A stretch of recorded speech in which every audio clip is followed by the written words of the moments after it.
Sëriñ Tuuba radiyallahu taala anhu nee na lu baax de yomb naa xam waaye lu bonit itam yomb naa xam. mu ne képp ku bàyyi lu bon dootoo wuti lu baax mukk dootoo wuti lu baax mukk waaye lu baax ci boppam moo lay wut si. daan ne bëgg a boole lu bon ak bëgg a boole lu baax mi ngi mel ne nga jàpp ab bukki di woon ak aw bëy wala am xar wala aw fas wala mbaam te fekk yaa ngi yor bukki bi ba pare di leen woo ñoom duñu mas a ñëw. mu ne ku yore lu bon boo wutee lu baax doo ko am.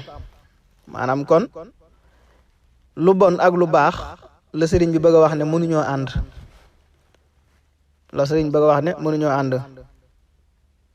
man bil xaraami abadallaha fala yakunu illa naadiman munsafila. sëriñ bi dañuy xamal ne bàyyi tere yi mooy lépp.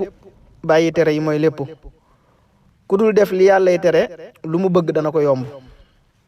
bokk na ci itam li yàllay tere mooy waxi caaxaan ak jëf-jëfi caaxaan ak jëw ak fen ak naxaate ak napp ñi nga xam ne da nga leen a ëpp doole. wallahu aalam.